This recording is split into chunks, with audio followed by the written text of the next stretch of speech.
Ngayon, pag-uusapan natin kung paano mag-divide ng polynomials gamit ang long division at synthetic division. Unahin natin ang long division.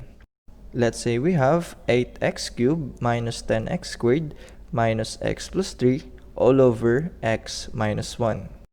So, ang dividend natin, yung nasa taas, at yung divisor ay yung nasa baba. So, isulat lang natin, 8x cubed minus 10x squared minus x plus 3 divided by x minus 1. Isang example lang tayo sa long division ha. Makinig mabuti at sundan lang ako. Yung first term sa polynomial natin, which is 8x cubed, i-divide natin sa x. I-apply lang ang laws of exponents sa pagdi-divide ng variables. That would give us 8x squared.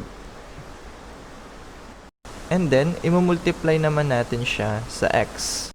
So, 8x squared times x, that is 8x cubed. At imumultiply din natin syempre ang 8x squared sa negative 1. Sa madaling salita, imumultiply natin ang 8x squared sa x minus 1. 8x squared times negative 1 is negative 8x squared. So, after nan, magsusubtract tayo.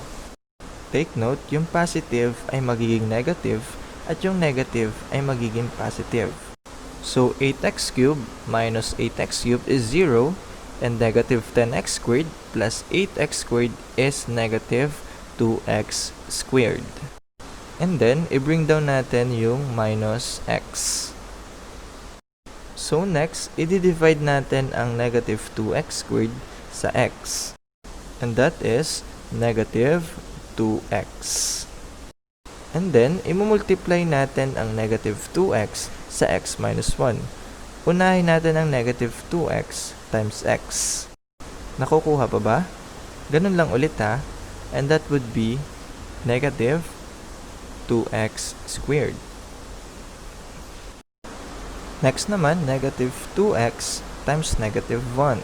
And that is positive 2x.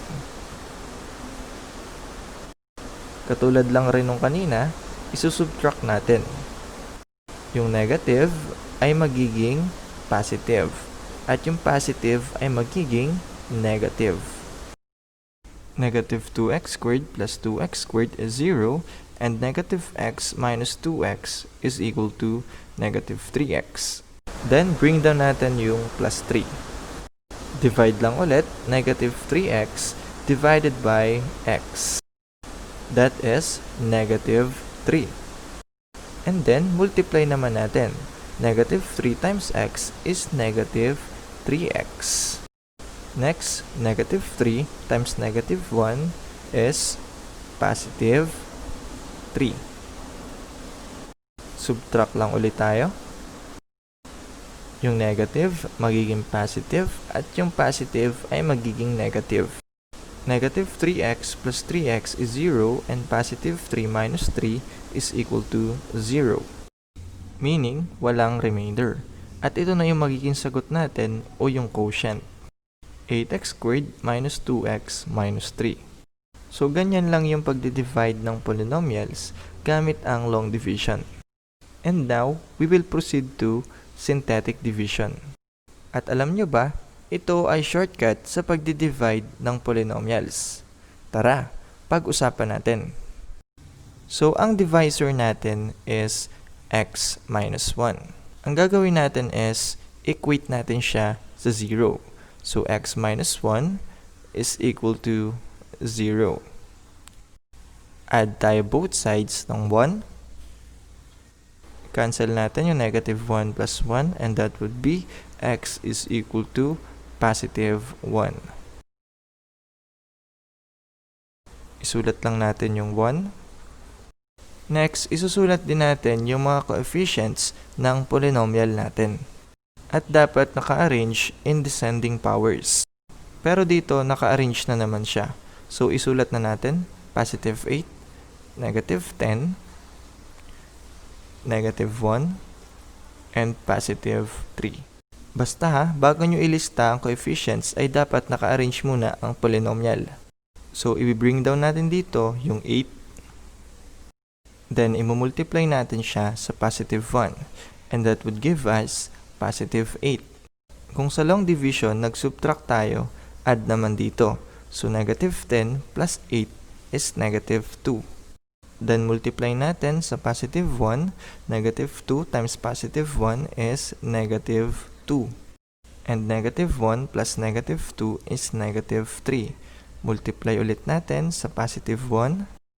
And that is negative 3. 3 minus 3 is 0. So, we have 8, negative 2, and negative 3. So, yung dividend natin, ang highest exponent niya ay 3. Babawasan lang natin ng isa at yun ang magiging highest exponent natin sa quotient. So, ang una natin is yung 8. So, bali magiging 8x squared. Pababa yung exponent natin ha. So, minus 2x and then minus 3. Yung 0 dyan, yan yung remainder. Ibig sabihin yan, wala tayong remainder at ang answer natin o yung quotient ay 8x squared minus 2x minus 3. Next example tayo. We have 5x cubed plus 6x plus 50 all over x plus 2. Equate natin sa 0 yung divisor natin o yung x plus 2. So, x plus 2 is equal to 0. Ang bagal magsulat, no? Mouse lang kasi yung gamit ko. Baka naman. So, subtract tayo both sides ng 2. So, makakancel na to and that would be x is equal to negative 2. So, isulat lang natin. At tingnan nyo yung exponents sa polynomial natin. May nawawala ba? Meron. Yung x squared. At tandaan nyo, mag-i-insert kayo ng 0 coefficient for any missing term. Ano ibig sabihin ko doon? Susulat natin yung 5. At pansinin nyo yung exponent na 3. Dapat ang kasunod niyang exponent ay 2, di ba? Kaso, wala siya. Kaya ang ilalagay natin ay 0. Kailangan kasi makikita nyo yung descending powers o yung exponent. Katulad nito, dapat 'di ba 3, 2, 1 yung exponents. So isulat na natin 0, 6, and 50. Ganun lang ulit yung gagawin natin ha, yung katulad nung sa kanina. So i-bring down natin dyan yung 5 and then i-multiply natin yung 5 sa negative 2. 5 times negative 2 is negative 10 plus, then 0 plus negative 10 is negative 10. Negative 10 times negative 2 is positive 20. 6 plus 20 is 26. 26 times negative 2 is negative 52. And 50 plus negative 2 is negative 2. So, paano nga ulit isulat ang quotient? Tingin lang tayo sa highest exponent at bawasan natin ng isa. So, 5x squared minus 10x plus 26. So, yung last number natin is negative 2. Ano ibig sabihin yan? Meron tayong remainder. Paano ba isulat yung remainder na yan? Bagal naman magsulat. So, isulat lang natin minus 2 over the divisor or x plus 2. So, this will be our final answer. Naintindihan pa ba? Next example tayo. Pero bago yan, pindutin mo naman yung like and subscribe button. Isama mo na rin yung notification bell. Please. Salamat! So now, proceed tayo sa next example. We have 4x raised to 4 minus 4x cubed minus 85x squared plus 163x minus 60 divided by x plus 5. So, equate natin sa 0 yung x plus 5. So, x plus 5 is equal to 0. Subtract tayo both sides ng 5. So, makakancel na yan. And that would give us x is equal to negative 5. So, isulat lang ulit natin. Negative 5. At kung mapapansin nyo, sa exponents ng polynomial natin, descending siya at walang missing. So, lagay natin 4, negative 4, negative 85, 163, and negative 60. Ganun lang ulit ha, katulad nung kanina, i-bring down natin yung 4. 4 times negative 5 is negative 20. Plus negative 4 plus negative 20 is negative 24. Negative 24 times negative 5 is positive 120. And negative 85 plus 120 is positive 35. 35 times negative 5 is negative 175. 163 plus negative 5 is negative 12. Negative 12 times negative 5 is positive 60. And negative 60 plus 60 is equal to 0. So, ang highest exponent natin is 4. Bawasan lang natin ng isa. At para sa quotient natin, magiging, ano kaya yun? Hulaan nyo.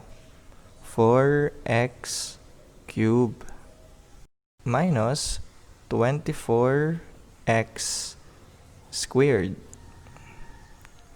plus 35x minus 12. So, wala tayong remainder kasi yung last number ay 0. So, ito na yung sagot natin o yung quotient. Sana may naiintindihan na kayo ha. Last example tayo. So, we have 2x cubed minus 3x squared minus x plus 4 all over x minus 3. Equate natin sa 0 yung x minus 3. So, x minus 3 is equal to 0. Add tayo both sides ng 3. So, makakancel na to and x is equal to positive 3. So, isulat lang natin positive 3. So, naka-arrange naman yung polynomial natin at walang missing term. So, isulat natin yung mga coefficients. Positive 2, negative 3, negative 1, and positive 4. So, solve na natin. Bring down natin yung 2. I-multiply natin sa 3. 2 times 3 is positive 6. Plus negative 3 plus 6 is equal to positive 3. Then, 3 times 3 is equal to 9. Negative 1 plus 9 is equal to positive 8. Then, multiply natin. 8 times 3 is equal to 24. 4 plus 24 is equal to 28. Ang highest exponent natin sa dividend ay 3. Bawasan natin ng isa. That would give us 2x squared plus 3x plus 8. May remainder tayo plus 28 over the divisor or x minus 3. So, ito na yung magiging sagot natin. Tandaan nyo ha, remainder yung last number.